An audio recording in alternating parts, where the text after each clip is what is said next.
Hello, everyone. This is Joan Kester, and I'd like to welcome you to the second in a three-part series of webinars that are youth-led and youth-driven. And this is sponsored by the IDEA Partnerships National Community of Practice on Transition. And we have three primary presenters this afternoon who are youth and young adults, and they're going to be introducing themselves in a bit. But we have Chris Colston, who's part of the Transition Community of Practice in Delaware, Chris Nace, who's a leader in DC Public Schools, and Everett Deibler, who works at Lehigh Valley Center for Independent Living and is running a project called Leadership in Schools. So with that, I'll pass it off to them to get started, and we encourage you to interact in the chat as we go through the webinar today. Joan, I think I'm first. This is Everett Deibler. Oh, look at that lovely, lovely photo they chose for me. It's an honor to be here, and it's an honor to be a part of this process. If you are a returning participant, welcome again. We're glad to see that you made it back and that you decided to interact with us again, and we hope you enjoy yourself. And now I'm just going to get into, and I'll have the two Chris's introduce themselves in a moment once I'm done here and as we go through things. But let's take a look at the objectives for today's session. As young people, when we started this process, we really thought that it would be really, really cool if we could bring together youth perspectives and get their feelings on what it's like in transition, what kind of things make up effective youth engagement, and what kind of things promote self-determination and leadership within transition. And then we want to give you guys ideas that are straight from the perspective of youth about how can you as professionals best support young people as we make this transition from school to adult life. Now, as Joan said, I currently work at a Center for Independent Living, and Chris Nace works for the DC Public Schools. So we are, I guess, what you would call young professionals, but it's been really, really cool for us to reach out to our networks of young people from Pennsylvania, Delaware, New Hampshire, and Michigan to get some great audio clips for you to hear things straight from youth, as well as Chris Colston, who's with us as well, who is a youth that is still in high school and going through this. And he's going to share with you today a lot of things that have helped him in his transition with his support team. So that being said, what can you do to really be engaged in this process? And to be honest, as young people, we think the way we do things is way cooler than the way old people do things. But we really want to encourage people to reflect, connect, and then share the information. And we really hope that the youth voice that you're hearing today, it is authentic and it's very, very real. We want you to think about what are you doing now? And what practices are you using now? And how can you use what the youth are sharing with you and connect it to your current work? And then share that with people and let us know what you're thinking during the webinar. So go to the chat box. We're all watching it. Joan, who is one of our adult allies, is probably going to be just getting the chat going and getting it moving. But if you're thinking something, let us know because we're all here to hear what you have to say and interact with you. So we really want this to be a great experience for you. Okay. And this is Chris Nace. Nace, do you want to say hi? Are you there, bud? Yeah. I also love this picture. Go ahead. I know. I was commenting on this picture before the webinar started. I was just sitting there thinking, oh, what a wonderful picture. Yeah. But I am Christopher Nace. I'm the post-secondary transition specialist for the District of Columbia Public Schools. I work directly on transition programming, curriculum, compliance, you name it. I work with that in the public school system. So as such, and I guess what also makes me unique is I think in the larger definition of youth, maybe I'm still a youth, which makes me feel good, I guess, inside that I'm still young. But that being said, I work with a lot of transition initiatives in the district, most notably working with self-advocacy. So I was excited by the opportunity to talk to you today about getting in the picture as part of the youth webinar series. And in that vein, I will go forward. So one of the wonderful things that that happened to me was when I was last year, when I just started this job in DC Public Schools, I was invited to join a group of youth in Pennsylvania at the Pennsylvania Community on Transition Conference.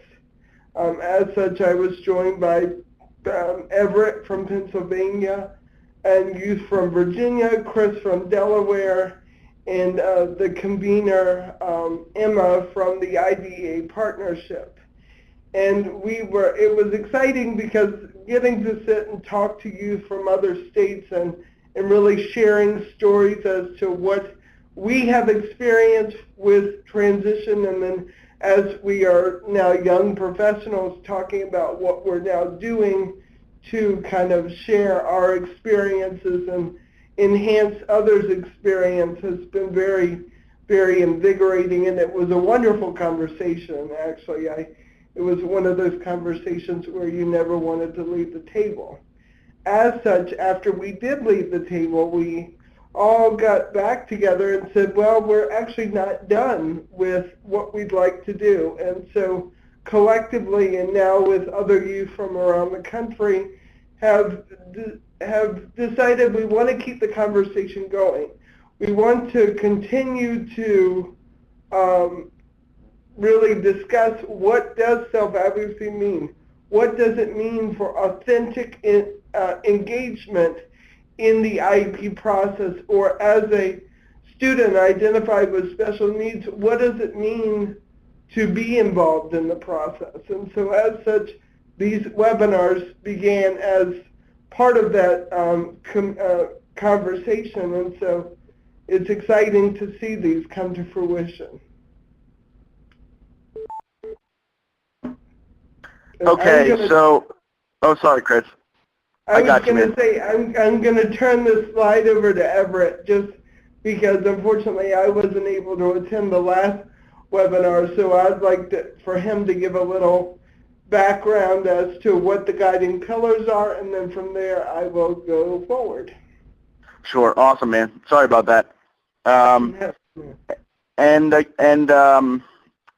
So for those of you that were on the first webinar, the first of 3, we decided we were going to try to attack all 4 of these pillars in one webinar. We were like, wow, that would be a lot for people to take, and we ended up having a lot of information and had a lot of youth submit video and audio clips that were amazing. And so we were like, we really want to make sure that we spotlight those things and get it out there. So we decided to do the first 2 pillars as part of the first webinar, and it was the first one was transition and then youth engagement. And we had the youth talk about what the transition process really felt like for them, what made them feel like they were in control. Did they truly understand what was going on? And then we had them ask, we had them answer questions about what makes it easy for you to be engaged in your IEP process.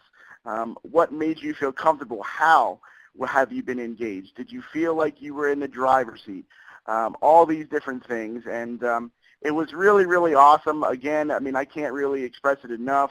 It was great to meet everyone from all the other states and say, what can we do together as a group. And so I'm going to go back to Chris Nace and let him talk about the next pillar, the blue pillar of a support team. Yes, thank you, Everett. So in talking about what does it mean to have a support team, we want to make sure that when we're talking about a support team, that word support is focused on the student. The student is leading the conversation, but they have others who are supporting them in the process all the way through. I think a lot of us, and even in my conversations in the district with parents, is they're afraid that once the students take the lead, that they have to take the back seat. And I think it's very important for students and parents to know that there is a role for parents throughout the entire process, and we want other people other than the student to be engaged in the process because it makes it more meaningful. But ultimately, the role of the support network is to empower the student. And so what I'm going to be going through and what you'll be seeing through other video clips or audio clips from people around the country is how does a support network work for the student, and how can we utilize that practice to better empower our students around the country. So, first thing that I'd love to talk about is the law. The law is very important, and the IDEA 2004 says that within an IEP team, that the child must be included when appropriate. Now, I will say, in my opinion, the child is always appropriate. It was always appropriate for me to be involved in conversations about me, and we need to remember that. But as such, also part of the team are the parents, the general educator, the special educator, the representative from the school district, an interpreter for the assessment, and others who might have expertise to enhance the individual education plan for the child. So as such, the way this web is structured, you see that the child is at the center. Even though the law says the child, when appropriate, it must be noted that the child is always the center of discussion. And so it is always appropriate to include the child in discussions and really talk about how we can empower the child. Even from in the District of Columbia, we really focus on, and really across the nation, we're seeing this trend of transition in an earlier age as opposed to just in high school. And so I think it's very important for us to concede that the child should be included throughout the entire process. So, what is a support team? And if you can't tell, I love to talk. So I'll talk through this, and probably already have told you what a support team is, but now you have the visual. So what is a support team? A support team is a connected group of individuals who empowers the young person by providing support and not taking charge. This is a shift from the adult-led IEPs that we traditionally see in the school system to a youth-led or youth-involved IEP process that promotes learning, promotes opportunities for learning, social, and personal growth. So, some of the guiding questions that we need to think about when we're thinking about youth involvement in this process and really building a support team is how, and really think about this from your perspective. How did your support team support you in transition? What feelings or behaviors did they express? How could the team support you better in transition? What is the most positive experience in working with the school team? and what was the most challenging experience in working with the school team. So as we go through, we'll hear audio clips of students around the country really responding to these questions and talking about what does it mean to utilize a support team when when going through the IEP process. So the first audio clip is addressing that first question. How did your support team, teachers, therapists, families support you in transition? What feelings and behaviors did they express? So now we'll hear from two youth.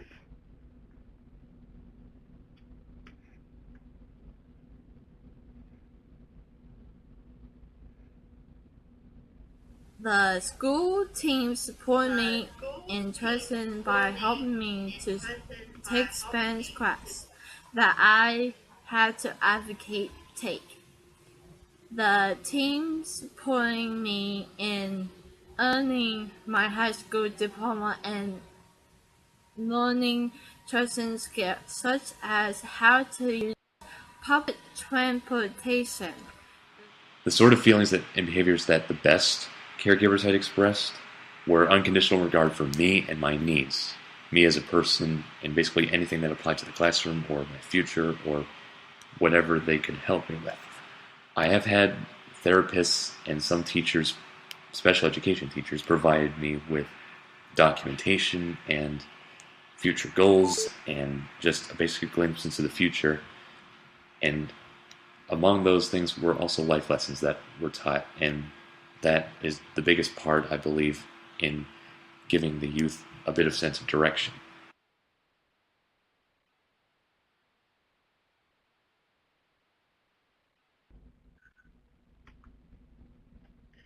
So some of the key messages that we heard from the youth, and just to summarize, are when support teams are most successful when they express an unconditional regard for the youth and really supporting their needs and goals, and also supporting youth self-advocacy. Again, remember, the purpose of a support team is to empower the youth. So it makes the youth feel like they are a meaningful participant if they are empowered through self-advocacy. Some of the behaviors that we see through the support team that have successful outcomes is providing documentation of future goals and then steps to reach them. It's very important when we look at the IEP, we set these broad-based goals, but we should also help students look at how we can put steps in place to really reach those goals and be successful in reaching those goals.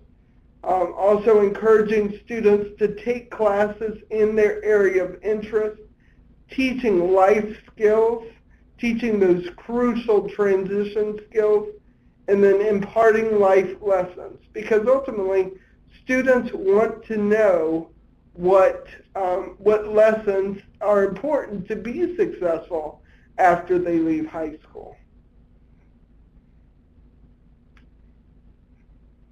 The next question that we'll hear from youth is regarding how can a team better support you in transition. So now we will hear from Rachel and Reese.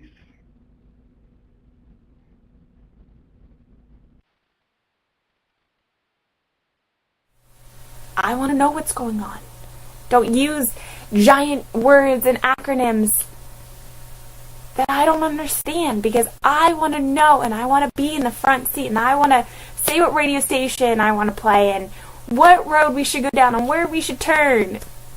But if I don't feel engaged, I can't help you and I can't be involved. So listen to me and involve me, because I want to be engaged in my own transition. I don't want too much discouragement for goals that might not seem realistic to them. You know, it's not about their beliefs. It's about what I believe and what's good for me.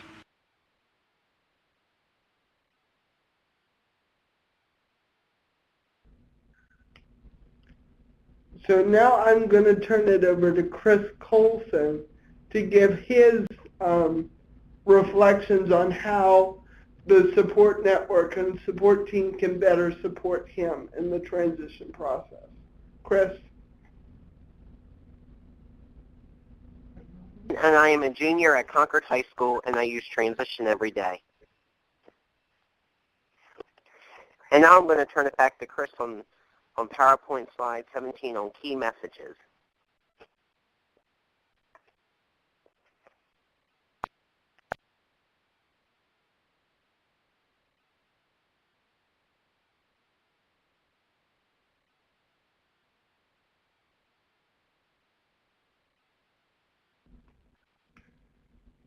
Okay, thank you, Chris. So some of the key messages that we pulled from ways that support teams can better support youth is they can provide opportunities for youth involvement in the IEP meetings.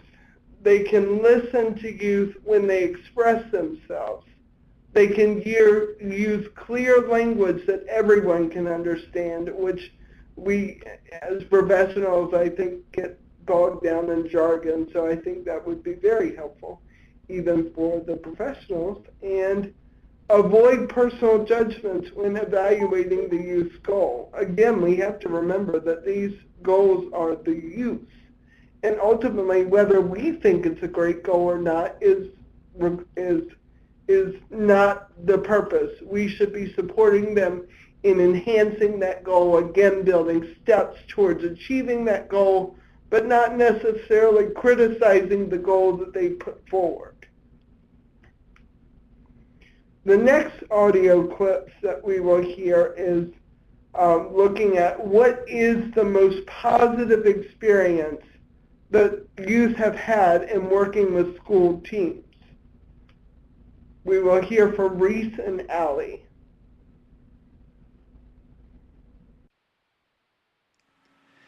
Some adult allies have shared leadership with me, though. They have shown model examples of what you're supposed to do in like an IEP meeting, for example. Probably the most positive experience I had with my support team at school, meaning my counselors and teachers, my family and friends, was when I was applying for college finally, when I was really implementing my transition plan.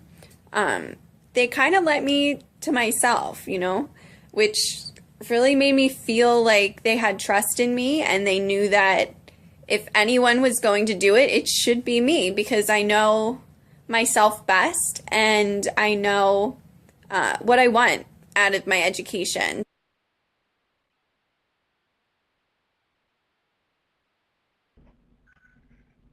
Wonderful. So now again we will reflect on some key messages that we saw. In phase one, again, examples of effective practices are exhibiting model leadership roles and providing shared leadership opportunities for youth. Again, it is very important for the support teams to look at what is shared between the adults and the youth. Oftentimes we feel it has to be one or the other, and by empowering the youth, we're sharing the ability to participate in these meetings and the ability to be a leader in the meetings as well. In phase two, we also have to remember, as adults and as professionals, we must trust youth to make decisions independently. We guide youth, and this is again going back to teaching students about those key life skills, as we're guiding students to make good decisions about their future. And so as such, since we're teaching those skills, we also need to trust them to make their decisions independently. And we should also allow the youth to lead the execution of the transition plan. It's very important for the youth to really lead that process and really be very involved, because again, a youth that isn't involved in that process has no buy-in, and so they really don't have much to follow through on that plan. We want the youth to have buy-in so that it is a meaningful plan that they can follow through with. So now I'm going to kick it to Chris Colson to share his key messages. Chris, I wrote down some notes to help me on for the key messages, which one of them is teachers need to project forward and teach skills that I'm going to need in the workplace. I am not going to work and take a U.S. history test, but I will go to work and having the ability to see the big picture. And do you ask your students, what's the big picture? We need to expose students to careers often and early. I just wrote an article about my fourth grade teacher, Mrs. Goodnow, and my guidance counselor, Mrs. DaCosta. Each week, Mrs. Goodnow would let an adult come into the class and share their career. We learned a lot. My dad is an electrician and told us about the electrical stuff. Then he showed us how to wire a doorbell. This was a career lesson and a science lesson. Mrs. DaCosta organized a gigantic career day in the gym. We learned about many, many careers and practice communication skills when talking to different people. No one has been able to do what Mrs. Goodnow and Miss DaCosta did. And number 3, look at the student character strengths. There is a career developing in these strengths. For example, I'm very patient and compassionate. I really like working with older people. I love my volunteer job at the nursing home. I also picked up 40 people who I learned from. Number 4, teachers, students, parents should all go to their state transition conference. I have been attending for 5 years. I have been presenting for 4 years. The things my mom and I learned, we come back to, and we do. I learn about self-determination and what transition really means. Because of this knowledge, I earned the Delaware Volunteer Credit as a freshman. In the words of a high school guidance counselor, this rarely happens. The Presidential Volunteer Award, both bronze and silver levels. I was just awarded the 2014 Governor's Youth Award. I am one of the 14 students statewide who will be recognized for my volunteer work by our own Governor, Jack Markell. All this work came from knowledge gained at transition conferences. Thank you. Thank you, Chris. That was phenomenal. I was reflecting on how much you've achieved as a young adult. We want all youth to achieve as much as you've achieved as a young adult. So now the next piece that we'll have audio on is looking at what are the most challenging experiences that students have had with working with school teams. It's very important to look at both the challenging elements and the positive elements, because ultimately we can always improve the way we interact with school teams. So we will hear from Chris, Allie, and Rachel.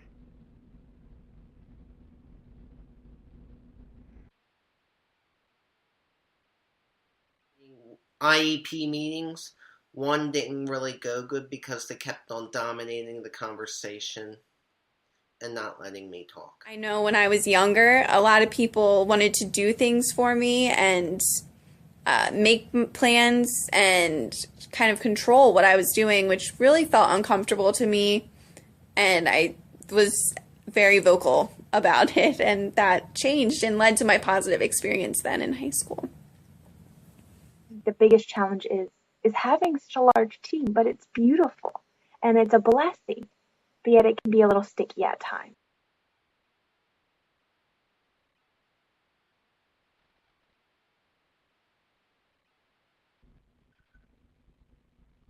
So that was great feedback from our youth. So now the key messages that we're taking away from what can be a little challenging is working with a large group of people in different roles can be overwhelming. I mean, even as a professional, it is sometimes overwhelming when you have so many different people and so many different working parts. So the way we overcome that is all teams need to prioritize the youth needs and goals. It's very important to remember why we're at the table. It's crucial to remember the youth. We also need to ensure that the youth voice is listened to. Again, they are that central piece. So everything that the youth is saying must be taken into account. Others do not do things for the youth, but rather others do things with the youth. Again, it's that shared concept that really builds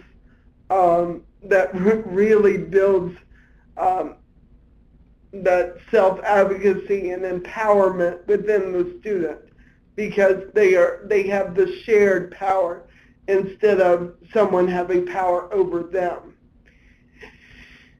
And then also remember, the most influential people do not always have the most beneficial opinions for the youth, or do not always voice the most beneficial opinions for the youth. So that when we work with students in the district, one of the things that we teach in the self-advocacy class is really teaching students how to network and how to build relationships with people that can help them succeed. You know, sometimes we have different people in the schools who have different specialties, or different people in the community who have different connections that can really enhance the student's experience. And so as such, we should be teaching self-advocacy not only in the schools, but also in the home and in the communities, because we're teaching students how to connect with those influential people, or as they are the influential people, to voice the opinions for the benefit of themselves or for someone else to benefit, to voice their opinion to benefit for the youth. So now I'm turning it over to Everett. I think I'll be answering questions later on, but thank you. Thanks, Chris. And that's, again, that lovely picture of me. I guess that's like one of my best outfits, too. I didn't actually pick it out, though, but still looks nice. Anyway, joking aside, I get to do the next pillar, which is knowing yourself. And for me personally, this is one of the things that we do in Pennsylvania with the Pennsylvania Youth Leadership Network quite a bit. We focus a lot on all these pillars, but understanding yourself and knowing who you are and self-awareness is a major piece to this. And at PYLN, I'm going to ask Gabe Schmaglick, who is actually in the audience right now, to answer the question for me. What are the 4 keys that we have to self-advocacy that we at PYLN use? And I know I'm putting him on the spot, but I know that he will be able to answer that if he can be unmuted. So, yeah. So, Dave, if you want to unmute yourself, or if you can be. If not, we can roll with it, but I know I'm putting people on the spot.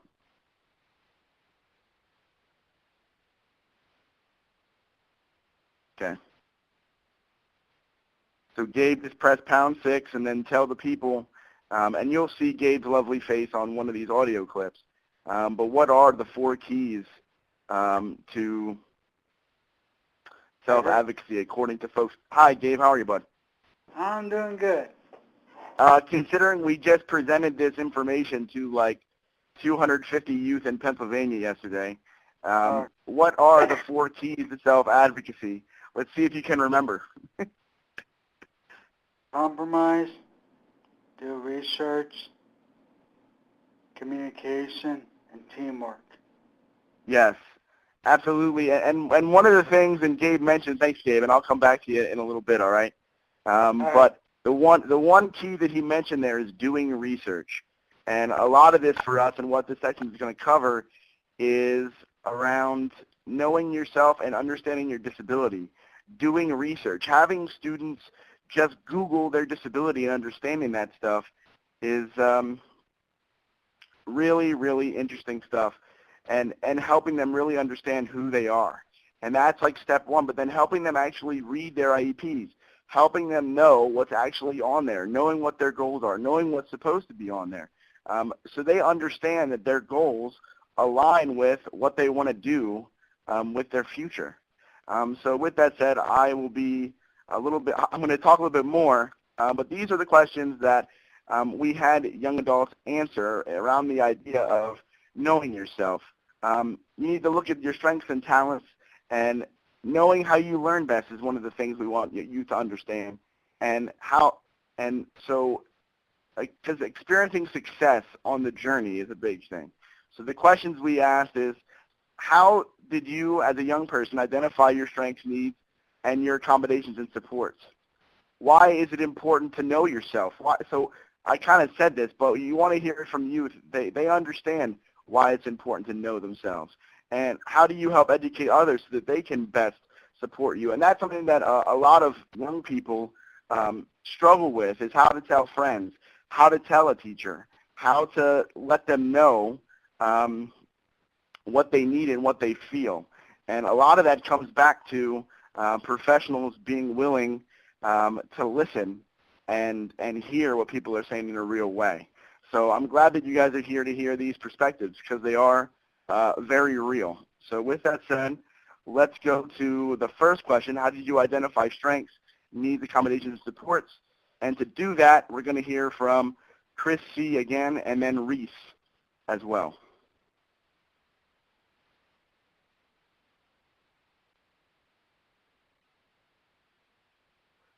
I didn't buy this one-pager. And what is that? It's a worksheet that asks for your strengths, your weaknesses, your needs, and your goals, long time and short time. I'm well aware of my talents and my strengths because I've overcome a lot of adversity over the years. So my strengths are actually very subtle. It's not like singing, because I'm not a good singer, but a more subtle talent means something like writing, something that's not very easily discovered, but is still very useful and prominent. It stands out distinctly in me. And needs are simply derived from my weak likes. I need extra time on tests and need good notes and explanations and such, and that is what justifies the accommodations, basically anything associated with the needs.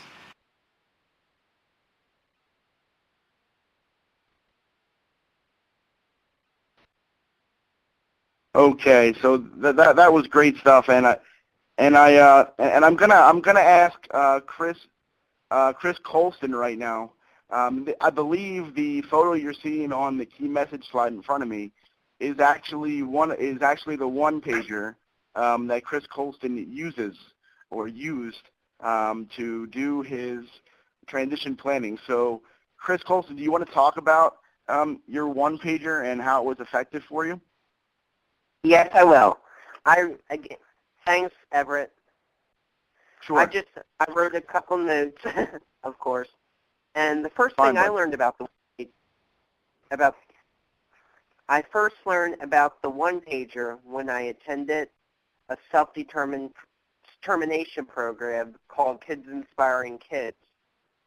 This one-pager helped me to take an active role in my IEP. I know the answers to these questions because they are about me. I learned this at NSTAC last year, that you have to know your strengths, because that's the first thing that you are asking a job interview. Why are we not telling students this information and helping them to prepare? I give my one pager to each of my teachers in the beginning of the year. Attached is my IEP.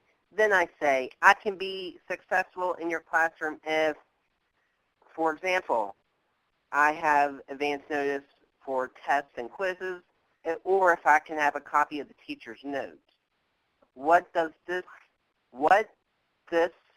does is that it leads to the conversation between me and my teacher on what we can do together so that we are both successful. This went over great last year for my 10th grade teachers. This year, it didn't go very well. I don't think everyone understands what transition is and what their role is. Thank you, Everett. Yeah, and I think that was thanks, Chris. That was a real honest perspective that you got, and it's sometimes it doesn't always go well. Even if we have everything that we know, we have everything that we think we need to be successful in the process. Sometimes it doesn't go very well, but it doesn't mean that young people aren't prepared. So I think the message that I get from some of this stuff is that you really have to listen, because young people are willing to learn about their strengths and weaknesses and do these things. They just have to be pointed in the right direction. So thanks. And I think that I guess I can re-say that, like, the personal experiences are one of the best sources of information on yourself, and let young people understand that. Don't overlook the subtle things that happen in life, because sometimes those subtle things are the most important. You just need to help youth understand what their accommodations are and what they're for, and how they can help them be successful, and how it can translate to them being ready for life after school. So the next question is knowing yourself. Why is it important to know yourself? And to answer this question, we have Gabe, who you heard talk earlier, Rachel, and Reese.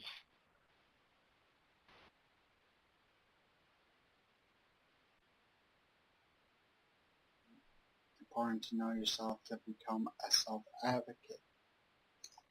Also to learn about your disabilities, to learn about your combinations, your goals, your strengths, your weaknesses, how to disclose your disability. Because without knowing who you are, you're going to let other people influence your life in a way that may not be beneficial, or you let them drive and take control and put you in situations that you would have never found yourself in. Knowing yourself is ultimately the biggest key to your success in anything in life. It's how you navigate challenges and overcome adversity to become a better person.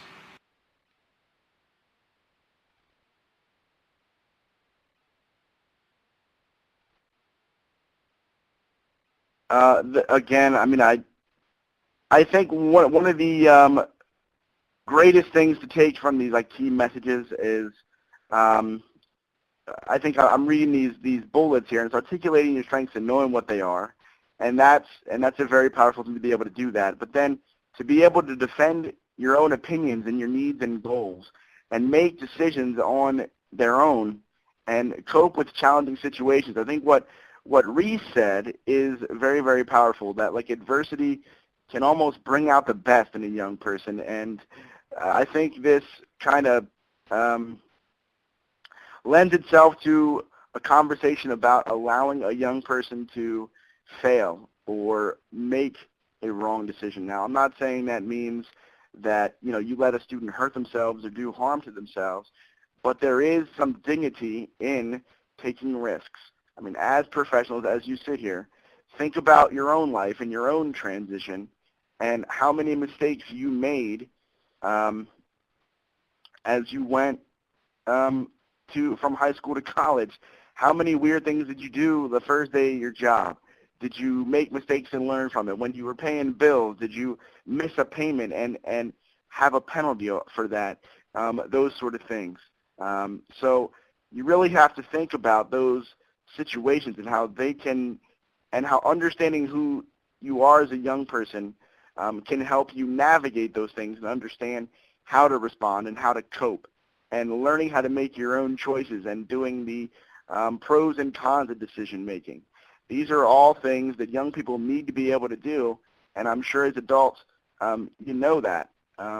But sometimes it's hard when you're supporting a young person to let them have mistakes occur.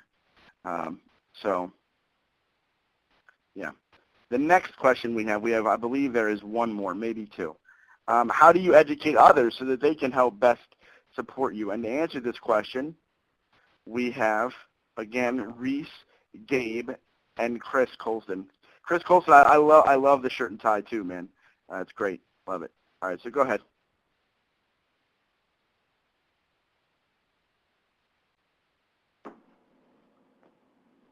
And if you wanted to educate others about how to best support you, first of all, you have to tell them all about yourself. Like I had to explain my condition, all the specific aspects of it so people could work around them and work. Learn how to express yourself. Not what they want, but what you want. Or tell them about transition and self-determination.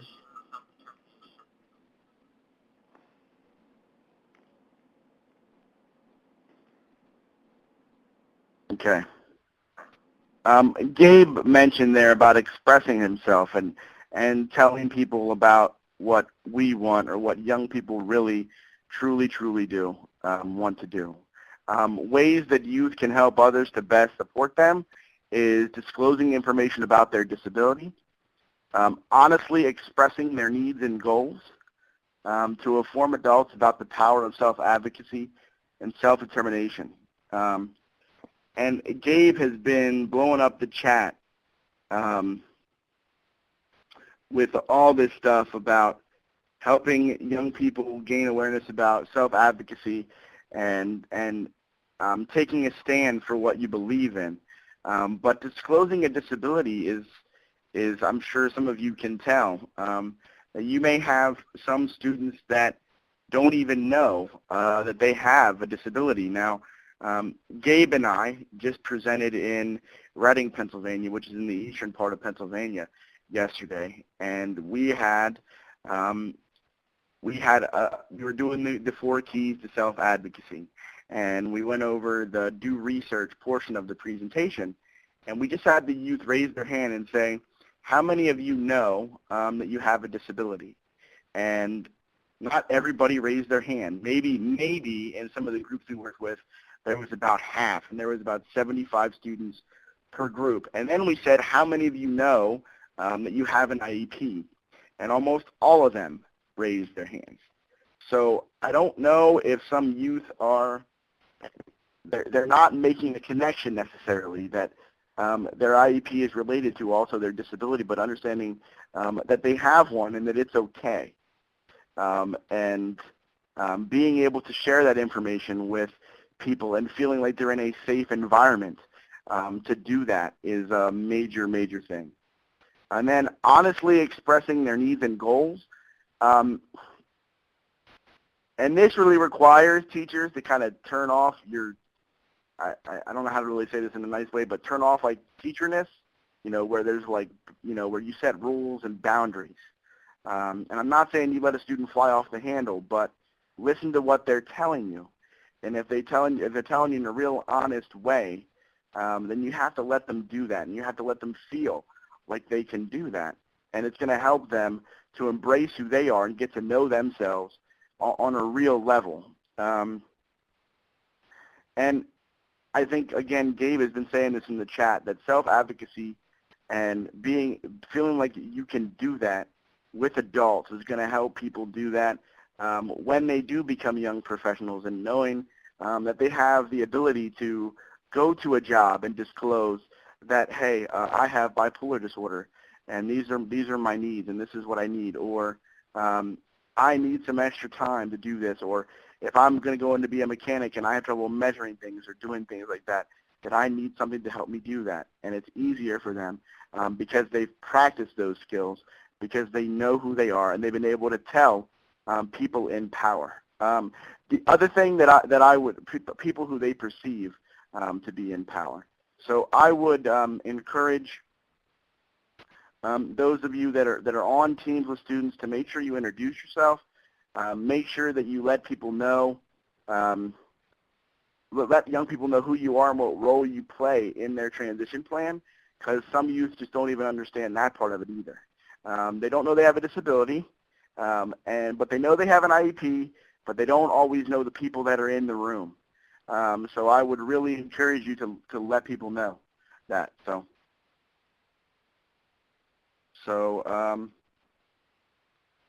let's move on. So the preview for the next webinar would be Webinar 3, Changing the Picture.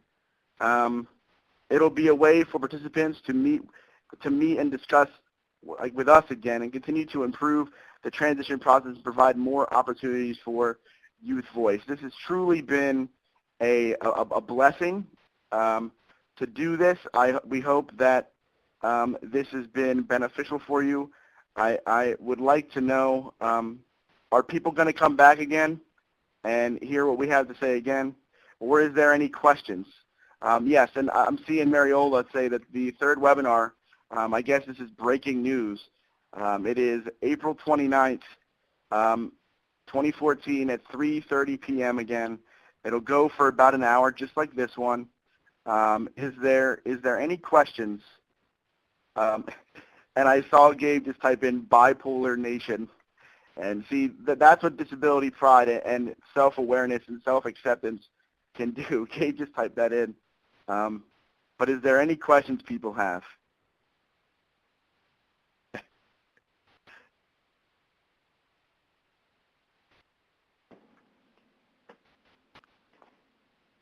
If I don't, I see people are typing, so.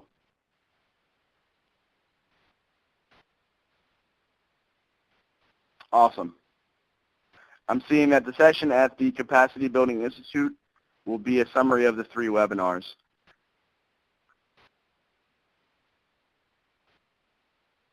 And Chris had just asked the question, how hard is it for adults to share their power at the IEP table? Do you find that it's hard for you to do that? I love like the awkward moments of silence during these things too. Like it's great. What was the question? Oh no, I mean no, Gabe. It was just funny because I was seeing you type and I saw that Chris Colston asked how hard is it for adults to share their power at the IEP table? They don't know. But Gabe, go ahead. They don't know how to control it. The control that they have power over the child, the young adult. Yeah, so you feel like young adult have equal power to each other. Yeah, so they have to have equal power with the adults. Equality is good. And Everett, this sure. is Chris Nace. So in looking at the professional side and the personal side of going through the IEP process, I can see where, in talking to teachers, that it is difficult for them to transition from that adult-led to a more youth involvement in the process, just because we need to work on how we train our adults to include the student. You know, if that's not a practice that they've traditionally followed, it's hard to break the habit. And so what I'm finding in DC public schools and what we're doing through the self-advocacy curriculum is we're not only looking at ways that we can train our students on how to become self-advocates, but we're also teaching teachers to include students more. And actually, I'm finding that it actually is a very beneficial process for me, because though I went through the this process myself when I had my own IEP. It is difficult to come at it from a professional point of view and think, wow, you're right. That is difficult to change a mindset that you've been in for a number of years because you've never done a lot of work around student involvement in the IP process. And so and again, we're not only looking at teachers but also parents because it's they're part of the process too. Exactly, it's the entirety of the adult mindset. So. Yeah, and I think that Chris Colson just asked a question about, he just said, how do we get regular education teachers to understand this transition? And I saw that Lindsay wrote about there can be trainings to help regular ed teachers understand transition, and that's great. But I would almost, and it is, and that's what's done. And I feel like Gabe has kind of been sharing a lot of feedback around find young people in your area that you know would like to do a presentation talking about their experiences, do panels, have professionals hear what young people are feeling. It's a very, very powerful thing, and it can lead to great success. And I know in D.C., Chris, having young people engaged in the process has helped your teachers understand the greatness that is this stuff. So, and having youth-led things. Most assuredly. I mean, we're excited about the self-advocacy curriculum in DCPS because we've seen where students have really interacted very well with the curriculum.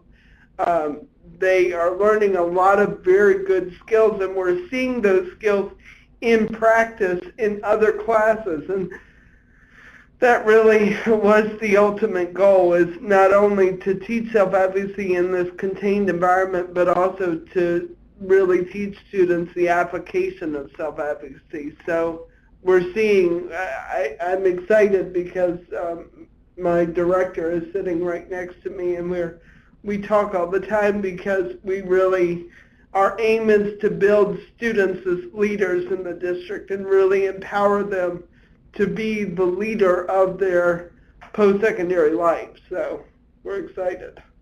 Yeah, so thank you guys for attending. We hope to see you at Webinar 3. We hope this was different and that you enjoy what you heard. So thanks again, and we look forward to seeing you April 29th at 3:30.